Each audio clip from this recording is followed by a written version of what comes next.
I'm Lizzie Harrison for Card Player TV, and today I'm here with Bill Chen. What have you been up to, Bill? How you doing? Hey, nothing much. You know, I have a job most of the year, so this is an exciting time of year for you. It's an exciting time of year. I get to play 6 weeks of tournaments, and starting with the pot limit, that's going to start in about half an hour, so we'll see how it goes. Well, we have you here today. I actually want to talk a little bit about Limit Holdem. I know you have a bracelet in the event from a couple of years ago. That's right. What style of player do you think is most successful in Limit Holdem tournaments?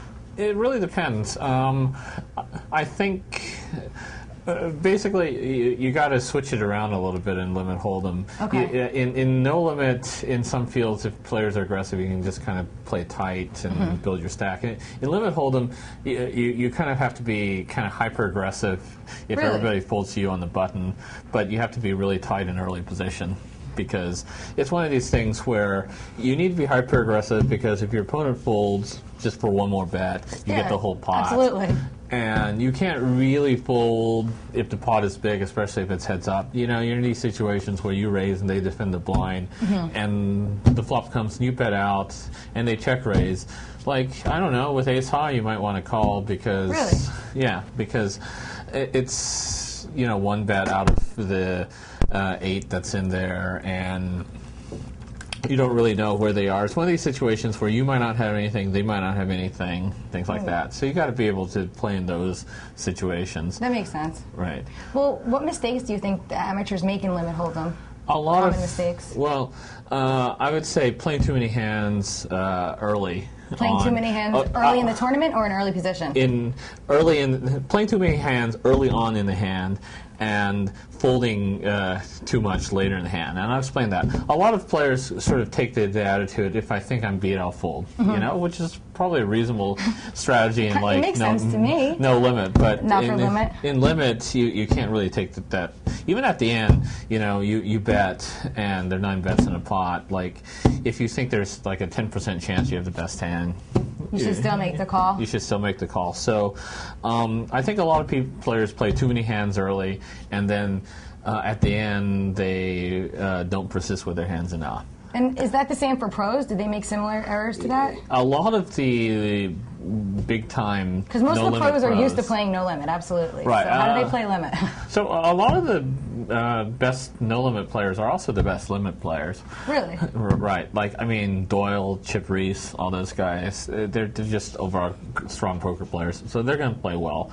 Barry Greenstein's another example, but a lot of the top no-limit tournament players, I would say, don't really play limit as well, because I would agree with that. because what I told you, limit poker is about extracting bets. No limit is not as much about extracting bets. Limit poker, if you think you have the best hand at the end, you got to value bet. You got to get that one more bet, because that's where your edge is. Definitely. Getting that bet at the end. Like, the best limit poker players I've seen in the world almost never miss a value bet. When they have the best hand, they're betting. All right. Sometimes when they bet and they get called, they lose, but, you know. But they're putting the bets in there. They're trying to get maximum value. Right. As long as when the bets get called over half the time, you have the hand, then you're fine. So what type of starting hand requirements do you have when you're playing Limit Holdem, as opposed to maybe no limit? Well, I have this starting hand formula that it's actually in Lou Krieger's book. It's not in my book. It's very similar to Sklansky's starting hands. Basically, on the button, I play any ace, you know, any suited king, etc. Under the gun, it's basically, you know, Jack 10 suited or better. Ace Queen, I might or might not play King Queen, you know, offsuit. Pocket pairs down to like 8s, whatever. Right. I play basically pretty, maybe it's a little looser than some people's, but, you know, pretty standard. What do you think is the biggest difference between Limit Holdem players and no Limit Holdem players in their style? Well, I don't want to characterize one type of person as one type of player. Right, because their players are great at both. But maybe if you say the Limit Holdem player is always trying to win bets, they're always trying to, like, make a value bet, try to extract an extra like bet. Like you said, yeah. Or maybe they might know how raise to get the maximum value. Right, and save money also. They might make a raise on an earlier street and take a free card on a later street. That type of thing. Those are sort of the skills of the limit player. No limit player, I think it's more about like feeling out how your hand is, like reading where you are, you know. Yeah, I understand. Right. Being able to make a big enough bet such that you win the pot, or like you're put to the test. You have to make a tough decision whether to call or fold. If you're wrong, it's a big mistake either way, right? In Limit Hold'em, you never get these big decisions. In Limit Hold'em, if you're not sure, you just call. No, I'm serious. One more bet. Right. If you're in Limit Hold'em, you're not sure, you just called. So you're never put to the test in Limit Hold'em. The skill in Limit Hold'em is value bet, value bet, value bet, extract the money.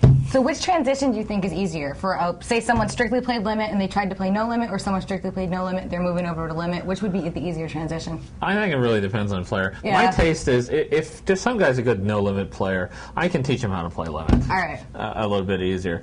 Limit, you're going to be put to the test in no limit. You're going to have to sometimes make big bets, big bluffs, and some people just can't get used to that. Yeah. So that goes to limit is a science and no limit is an art. I've heard that said. I think they're both like art, part science. Really? But, yeah, right. So why do you think you were so successful in the limit event? I mean, you took it down. What part of your game really helped you to excel there? Well, I play a lot of shorthanded limit, like heads up and short. So experience? Right. So when the final table got shorter than five-handed, you'll notice I was in a lot of pots. And you were confident at that point? Right. So if you don't play shorthanded limit, I think that's one part of the game is very hard for no-limit players to adapt to, even if they play shorthanded no-limit. Definitely. It's sort of a shorthanded limit game where you're kind of in the pot and you're sort of raising each other with nothing. In no-limit, that you have to do that occasionally, but not really, because, you know, you don't really have to like raise the pot 2 or 3 times with nothing, because if you do that, the other guy can just sort of sit back, wait for his hands, and pick you off. It's sort of anti-intuitive, but limit is more of an aggression game, more of a a semi-bluffing game. Just because you have to try and get your opponents off your hands, because with one bet you can take down the pot. You try to get your that's one part, but it's also trying to push as many bets in the pot when you have the best hand. Okay. So in no limit, you can just make one big bet, for instance. Right. Very true. Right. So I think that's kind of why I've been successful at limit. Everybody always says that their game's constantly evolving. How has your limit game improved since you won your bracelet? Is there any areas you cleaned up? Yeah. I definitely improved my multi-way pot play. Okay, how so? A lot, because when I won the tournament. Generally, I was much better heads up, because that's much more scientific. Because you had game. more experience, right. also. Yeah, now I think I'm a lot better at playing multi-way pots. You know, heads up is pretty easy. If the guy's just betting into you, and you're not sure, like you have top pair of or the bad kicker, or second pair with a decent kicker, you can just kind of call down. If your hand improves, you raise them.